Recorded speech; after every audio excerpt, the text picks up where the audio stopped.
चलिए टॉपिक शुरू करते हैं।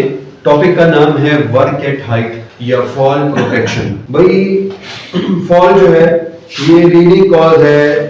ज्यादा अमवात जो होती हैं वो कंस्ट्रक्शन साइट पे वो फॉल की वजह से होती है। ज्यादातर जो जानलेवा हादसे होते हैं वो किस वजह से होते हैं? कोई फर्श खुला है किसी जगह पे या दीवार खुली है, 6 फीट से ज्यादा है, लोग गिरते हैं तो उसकी वजह से बड़ा नुकसान हो जाता है। अगर मैं आपको कहूं 6 फीट से आप जंप लगाएं, आप लगा लेंगे, लेकिन जब आप बेध्यानी में गिरेंगे तो उसमें नुकसान का चांस ज्यादा होता है। कहते हैं इस प्रेजेंटेशन में हम डिस्कस करेंगे कि वो कौन सी ऐसी वर्किंग कंडीशंस हैं जहां पे हमें फॉल प्रोटेक्शन की जरूरत है और हमारे पास ऑप्शन क्या है जिससे हम लोगों को बचा सकते हैं। हमारे पास ये ऑप्शंस हैं जिससे हम लोगों को गिरने से बचा सकते हैं। सबसे पहले है जी पर्सनल फॉल अरेस्ट सिस्टम। ये जो इसने पहना हुआ है ये आपको पीपीई के बनाएंगे। ये है जी गार्ड रेल्स। ये साइड पे जो आपको रेलिंग नजर आ रही है जिसे आप रेलिंग बोलते हैं, ये गार्ड रेल्स हैं और हम सेफ्टी नेट लगाते हैं ताकि लोग गिरें तो नेट पे गिरें। पर्सनल फॉल अरेस्ट सिस्टम देखें इन्होंने पहना हुआ है और टोपी लगाया है ताकि बंदा गिरे नहीं। ये देखें जी पर्सनल फॉल अरेस्ट सिस्टम। इसके 6 पार्ट्स होते हैं, 6 मेजर पार्ट्स होते हैं।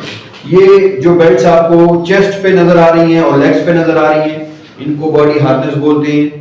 ये कमर वाली जो आगे साइड पे जाएगी इसे सेफ्टी बेल्ट बोलते हैं। ये जो पीछे आपको रस्सी नजर आती है ये वाली, ये रस्सी, ये इसको लैंडयार्ड बोलते हैं। और ये जिस जगह पे ये हुक लगाया हुआ है इसको लाइफ लाइन बोलते हैं। भाई ये जो हुक है इसको इंकॉर्ज या हुक भी बोलते हैं। ये जो हुक है ये 5000 पाउंड का ये जो वायर है लाइफ लाइन, ये इंपैक्ट झटका बर्दाश्त कर सके। ये है जी गार्ड रेल्स, ये है गार्ड रेल्स। ये टॉप रेल, ये मिड रेल, ये top rail, mid rail, top rail यहां से यहां तक इसकी हाइट होनी चाहिए 38 से 45 इंच। ये मिड रेल ये बिल्कुल दरमियान में होनी चाहिए और ये टो बोर्ड पैरों के लिए लगाते हैं ताकि पाँव से कम 3.5 इंच का हो ताकि कोई चीज लग के किसी के सर पे ना गिरे। ये है जी सेफ्टी नेट। सेफ्टी नेट के लिए रूल याद रखें, जहां पर काम हो रहा है उससे बहुत नीचे 30 फीट से ज्यादा नीचे ना लगाओ, क्योंकि जितना नीचे लगा होगा ऊपर से बंदा गिरेगा उसका प्रेशर उतना ही ज्यादा होगा। दूसरा झटके की वजह से भी तकलीफ हो सकती है, तो वही करीब तक लगाओ ताकि कोई गिरे तो कोई बड़ा मसला ना हो। ये वो जगहें हैं जहां पे आपने लोगों को फॉल प्रोटेक्शन देनी है। ये वो जगहें जैसे कि ये 2 बिल्डिंग्स के दरमियान आने जाने के लिए रास्ता आरसी जो बनाया जाता है, वॉकवेज, रैंप्स, छतों वगैरह पे काम हो रहा है, घर वगैरह बन रहे हैं। अब देखिए ये अनप्रोटेक्टेड एज है, किनारे बिल्कुल अनसेफ है, यहाँ पे काम नहीं कर सकते। ये देखें जी एक नायलॉन रोप लगाई है जिसके जरिए देसी जुगाड़ किया गया है। देसी जुगाड़ साइड पे अलाउ नहीं होता। भाई सूरज की रोशनी के लिए जो ओपनिंग होती है उसको प्रॉपरली कवर करें अगर वो मेंटेन नहीं है। भाई इस तरह के कंस्ट्रक्शन साइट पे, हमारी साइट पे भी इससे एक्सीडेंट हुआ था। हम एक प्रोजेक्ट पे काम कर रहे थे रावी कंस्ट्रक्शन के साथ। वहां पे अमूमन ये 10 फ्लोर बन रहे हैं, हर फ्लोर पे ये एरिया ओपन होगा लिफ्ट के लिए। तो इसके लिए हमने स्टील की प्लेट्स बना के रखी होती हैं। अब हमारी साइड पे जब काम शुरू हुआ है तो वो इंस्ट्रक्शंस लेबर को पहले मिली कि भाई पहले आपने प्लेट उठानी है, उसको कवर करना है, फिर काम शुरू करना है। तो वो प्लेट उन्होंने नहीं रखी। वो एक लेबर एक पाइप उठा रहा था, उसके 2 कदम जो ही पीछे गए उठाते हुए, क्योंकि वजन ज्यादा होता है तो डायरेक्ट इसमें गिरा है।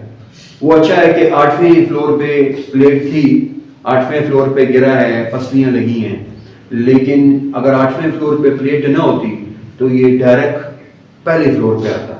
हवा का आते हुआ था वैसा डायरेक्ट ऊपर जाता। भाई खुदाई वगैरह हुई है, उसको ऊपर से कवर करें, कोई अंदर गिर ना जाए, फॉल का खतरा है। छतों वगैरह पे काम करेंगे, अनप्रोटेक्टेड होते हैं तो भाई प्रॉपर सिस्टम बनाना चाहिए। फॉल प्रोटेक्शन यानी पर्सनल फॉल अरेस्ट सिस्टम देना चाहिए।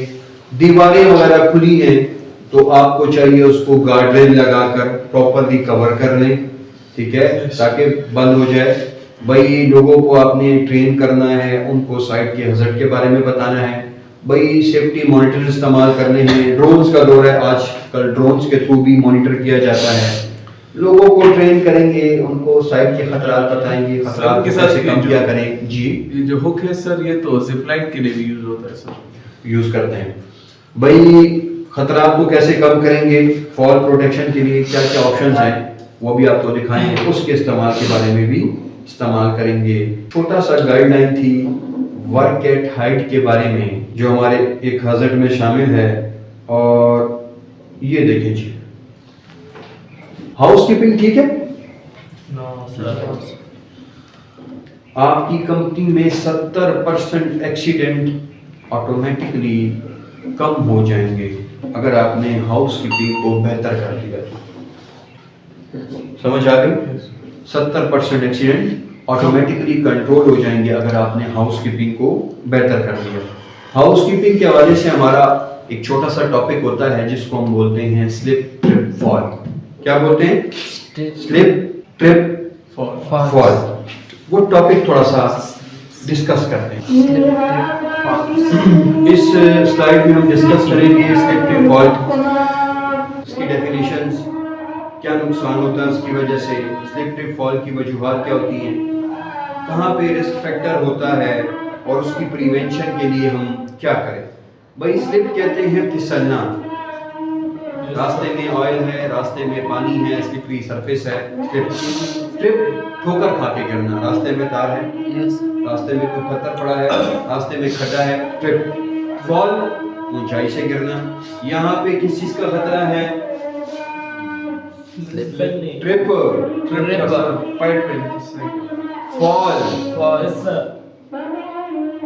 ट्रिप फॉल, ट्रिप ठोकर खा के गिरना। भाई स्लिप ट्रिप फॉल की वजह से भाई आपकी एक्टिविटी रुक जाएगी, भाई उसमें खुदा न खास्ता कोई डिसेबल या मर भी सकता है। भाई एम्प्लॉयर पे क्या फर्क पड़ता है? भाई कंपनी पे, ये उसका बिजनेस खराब होगा, प्रोडक्शन खराब होगी, इंश्योरेंस प्रीमियम देने पड़ेंगे और ट्रेनिंग्स वगैरह देनी पड़ेगी रिप्लेसमेंट में। भाई वर्कर पे क्या फर्क पड़ता है? जिसके साथ हादसा होता है उसकी वेजेस खराब होंगी, पॉकेट एक्सपेंसेस खराब होंगे, पेन में होगा, टेम्पररी या परमानेंट डिसेबल हो सकता है, उसकी लाइफ क्वालिटी खराब होगी, डिप्रेशन में होगा, खुदा न खास्ता मर भी सकता है। स्लिप ट्रिप फॉल की वजह से अमूमन नी, एंकल, फुट लगते हैं, बैक लग सकती है, हेड इंजरी भी हो सकती है। ये स्लिप ट्रिप फॉल की वजूहात है।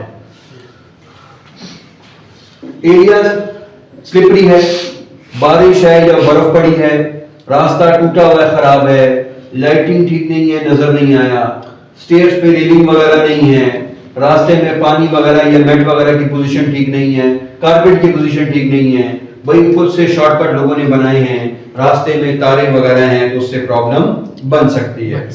भाई कौन से ऐसे फैक्टर्स हैं जिसकी वजह से स्लिप ट्रिप फॉल होता है? ऊपर लिखा है ह्यूमन फैक्टर, ऊपर लिखा है ह्यूमन फैक्टर। भाई अगर आप, एक बंदा है आपके पास जो आपके पास लेबर के तौर पे काम कर रहा है, अगर उसने वेट ज्यादा उठाया है या उसकी विजुअल इंस्पेक्शन ठीक नहीं है, परसेप्शन ठीक नहीं है, भाई बहुत ज्यादा आप उस पर लोड डाले हुए हैं, बीमार है, ड्रग्स वगैरह लिए हैं, खुद से शॉर्टकट बना रहा है, रश एरिया में काम कर रहा है, तो उससे हादसा होगा। भाई कंपनी का फैक्टर क्या हो सकता है? भाई सॉरी, एक्सीडेंट प्रिवेंशन के लिए हम क्या करेंगे? एक्सीडेंट प्रिवेंशन के लिए सबसे पहले हम इस तरह के इकदाम करेंगे। डिजाइन ओवर प्लेस क्लियर हो, स्लिपरी सरफेस ना हो, प्रॉपर फुटवेयर हो अगर आपका एरिया स्लिपरी है, और लोगों को उसके बारे में गाइड करेंगे। प्रिवेंशन के लिए हाउसकीपिंग अच्छी है? नो सर, इधर सही है सर, वहां पे सही है सर, खराब है ना? यस सर, हाउसकीपिंग अच्छी है? यहाँ पे प्रॉपर फुटवेयर होना चाहिए, हाउसकीपिंग बेहतरीन होनी चाहिए, ये सब कुछ ठीक है ना? ना हाँ, ठीक कहा है, खराब है। भाई एसल्स अलहदा रास्ते बनाएंगे लाइन लगा के, ताकि सामान एक तरफ पड़ा हो, गाड़ी के मूवमेंट एक तरफ हो, लोगों की मूवमेंट एक तरफ हो, इससे एक्सीडेंट में कमी आ जाएगी, स्लिप ट्रिप फॉल में। भाई गार्डरेल लगाएंगे किसी ओपन एरिया पे, अभी हमने टॉपिक पढ़ा है फॉल प्रोटेक्शन, तो गार्डरेल वगैरह लगाएंगे ताकि जो खुला है वो बंद हो जाए। जैसे पिक्चर में नजर आ रहा है, ऊपर एरिया में प्रॉपर गार्डरेल नहीं, नीचे है भाई गार्डरेल नहीं है, एक्सीडेंट का खतरा है। भाई स्टेयर्स वगैरह जब भी इस्तेमाल करेंगे गार्डरेल लगी हुई हो। स्टेयर्स रफ और ड्राई होना चाहिए, भाई प्रॉपर फुटवेयर होना चाहिए, वरना ये होगा। Yes sir. जितने भी लेटर्स वगैरह हम इस्तेमाल करते हैं भाई इसके आपने फिजिकली इसको चेक कर लेना है, एरिया स्लिपरी ना हो, एरिया क्लियर हो, रास्ते में वायरिंग ना हो, भाई जो इसके हुक्स वगैरह हैं वो प्रॉपरली खुले हो। कैसे? ऐसे, ऐसे और ऐसे, इससे मसाइल पैदा होते हैं। Yes sir. भाई इस तरह के साइनेज हम लगाएंगे ताकि लोगों को पता हो कि कहां पे स्लिप का मसला है, कहां पे फॉल का मसला है, कहां पे ट्रिप का मसला है। इससे लोगों को अवेयरनेस मिलेगी। सर ये कैंट एरिया में अक्सर ये एडवर्ड्स कॉलेज के नजदीक जो है सर, हम फुटपाथ पे जाते हैं तो उसकी साइड पे ही दीवार के साथ ये छोटे छोटे से क्या लगे हैं सर, इस तरह के डेंजर के वो निशान है सर। वो बेसिकली नीचे इलेक्ट्रिकल वायरिंग है, उसके लिए अंडरग्राउंड कर दी ना वायरिंग, तो वहां पे अभी उन्होंने ये साइनेज लगाए हैं कि भाई इशू बन सकता है। स्लिप ट्रिप फॉल हमने टॉपिक पढ़ लिया। लाइटिंग अच्छी है? No sir. No sir. Lighting अच्छी है? No sir. भाई लाइटिंग अच्छी नहीं होगी, रास्ते क्लियर नहीं होंगे, ट्रिप का खतरा ज्यादा है, स्लिप का खतरा ज्यादा है, फॉल का खतरा ज्यादा है, एब्रेशन वगैरह लग सकते हैं, तो प्रॉपर लाइटिंग होनी चाहिए। मैनुअल हैंडलिंग वजन ज्यादा है? Yes sir. वजन ज्यादा है? Yes sir. भाई मैनुअल हैंडलिंग, इसके लिए अपना एक फार्मूला है जिसको हम बोलते हैं light load individual task environment. Load individual task environment formula आपको ये कहता है कि जब किसी को आपने वजन देना है तो भाई लोड को पहले देखो, लोड कैसा है, बल्कि तो नहीं है बहुत बड़ा हुजम में, वजन कम भी होगा, उठाएगा तो उसको आगे नजर नहीं आएगा।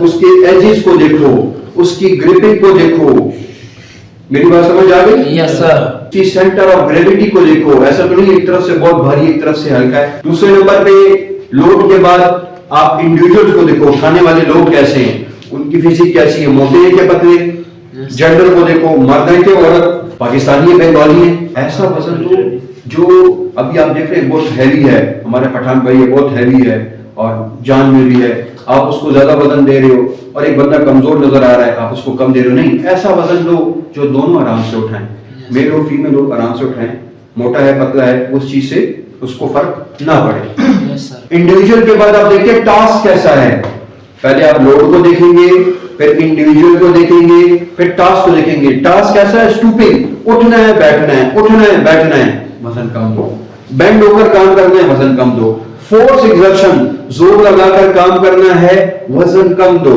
आसान मिसाल, आपको मैं दूं 15 किलो, यहां से उठाना है, चौथे फ्लोर पे लेकर जाना है। ये काम मुश्किल है कि मैं आपको दूं 30 किलो, यहां से उठाओ सामने रख दो, कौन सा मुश्किल है?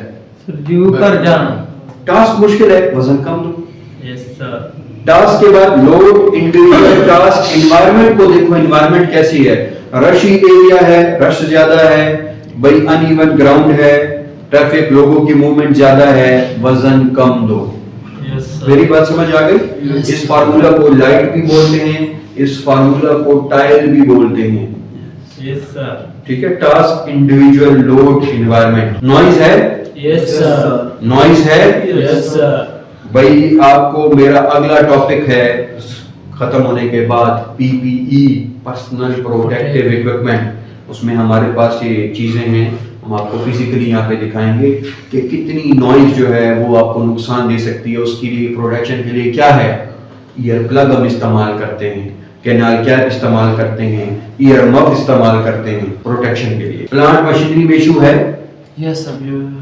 सामान बिखरा हुआ पड़ा है ना, Yes, भाई sir. सिर्फ लोगों की प्रोटेक्शन का नाम सेफ्टी नहीं है, इसमें प्रॉपर्टी भी आती है, इसमें एनवायरनमेंट भी आती है। Yes, तो उसका sir. ध्यान आपने रखना है। रेडिएशन यहाँ पे ज्यादा है?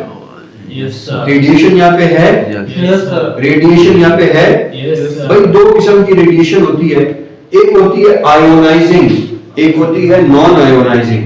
आयोनाइजिंग वो है जो आपकी बॉडी से पास हो, आपकी बॉडी से पास हुई, आपके जैसे आप एक्सरे कराते हैं, सीटी स्कैन कराते हैं, एमआरआई कराते हैं, अल्ट्रासाउंड कराते हैं, इसके साथ जब मुसलसल काम करेंगे या मुसलसल एक्टिविटी करेंगे तो खुदा न खास्ता प्रॉब्लम बन सकता है, कोई क्रोनिक बीमारी हो सकती है। एक होती है नॉन आयोनाइजिंग, जैसे इससे रेडिएशन निकल रही है, सूरज की रेडिएशन है, यस सर, इसमें एक लिमिट तक काम करेंगे तो आपको प्रॉब्लम नहीं। भाई जो आयोनाइजिंग के साथ काम करते हैं उसका अपना पीपीई आता है, वो पहनकर काम करेगा, पार्टीशन के पीछे काम करेंगे ताकि उसके इम्पैक्ट से बच सके। इसके हवाले से आप लोगों को अवेयर करोगे। अभी हमने पढ़ा ना slip trip fall, slip trip को कैसे कंट्रोल करेंगे, सबसे बेहतरीन गुड हाउसकीपिंग, भाई टैग्स लगा के, गार्डरेल लगाकर, एरिया को बैरिकेड करके। स्ट्रेस है, स्ट्रेस के मुख्तलिफ फैक्टर हो सकते हैं, भाई साइकोलॉजिकल फैक्टर भी हो सकता है, ठीक है, इन्वायरमेंटल फैक्टर भी हो सकता है। इन्वायरमेंट में अगर आपकी बुलिंग है, इन्वायरमेंट में आपकी स्ट्रेसफुल इन्वायरमेंट है तो उसके काम पे इफेक्ट पड़ेगा, बात एग्रेशन वायलेंस तक भी जा सकती है। तो वर्क इन्वायरमेंट फ्रेंडली दें, टास्क को टास्क के मुताबिक दें, वर्कलोड एक्स्ट्रा न डालें। भाई आपकी इन्वायरमेंट में बुलिंग है उसको स्ट्रिक्ट पॉलिसी से कंट्रोल करें, ये मसाइल कंट्रोल हो जाएंगे। टेम्परेचर ज्यादा है कि कम है, यहाँ पे टेम्परेचर ज्यादा है कि कम ज्यादा है। भाई आइडियल जो रूम टेम्परेचर आपने देना है वो 25 डिग्री सेल्सियस है। जब गर्मी में काम होता है तो वो 3 घंटे की ब्रेक देते हैं, नाइट शिफ्ट में काम करवाते हैं। क्यों? दिन के जो पीक आवर्स होते हैं 12 से 3 उसमें ब्रेक दे देते हैं, गर्मी ज्यादा है। साइड पे हम जो है पानी या इस तरह के टैंक वगैरह प्रोवाइड करते हैं ताकि डिहाइड्रेशन का खतरा ना हो। जो कोल्ड स्टोरेज में काम करता है उसके लिए प्रॉपर हम यूनिफॉर्म दे देते हैं कि भाई वो पैक कर जाए कोल्ड स्टोरेज में। जैसे दवाइयाँ बनाने की कमी है, वहाँ पे इस कमरे से बड़े बड़े हॉल होते हैं, वहाँ पे दवाइयों को ठंडा रखने के लिए प्रॉपर सिस्टम बनाया जाता है। अब आप नॉर्मल कपड़ों में जाओगे तो बीमार होंगे, समझ आ गई? गाड़ियों से मसला है, गाड़ियों से मसला है, वही ट्रैफिक पुलिस वाला होना चाहिए, ज़ेब्रा क्रॉसिंग बनी होनी चाहिए, पैदल चलने के लिए पेडेस्ट्रियंस अलग होनी चाहिए, साइन लगे हुए हों ताकि इस तरह के इशू ना हो। कंपनी के अंदर बंदा होता है बैंक्समैन जो कंपनी के अंदर की ट्रैफिक को कंट्रोल करता है। एक बंदा जो रोड पे है वो ट्रैफिक पुलिस वाला होता है, कंपनी के अंदर वो उसके लिए लफ्ज इस्तेमाल करते हैं बैंक्समैन या फ्लैगमैन। वाइब्रेशन है, यस सर, वाइब्रेशन है, वाइब्रेशन से कौन से मसाइल होते हैं? हैंड आर्म वाइब्रेशन सिंड्रोम, और एक दूसरी बीमारी है वाइब्रेशन इंड्यूस्ड वाइट फिंगर, हाथ बिल्कुल पेपर की तरह वाइट हो जाएंगे, उसमें खून की गर्दिश कम हो जाएगी क्योंकि नर्व्स कमजोर हो जाएंगी, किसी भी चीज को ग्रिप नहीं कर पाएंगे इस वजह से वाइब्रेशन के।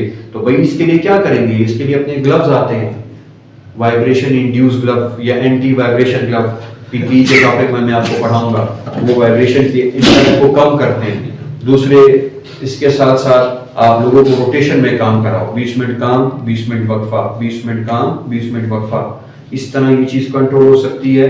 साथ में आप अच्छे इक्विपमेंट्स प्रोवाइड करें ताकि लोगों को प्रॉब्लम ना हो। यस सर, जितने अच्छे इक्विपमेंट होंगे उसकी वाइब्रेशन उतनी ही कम होगी।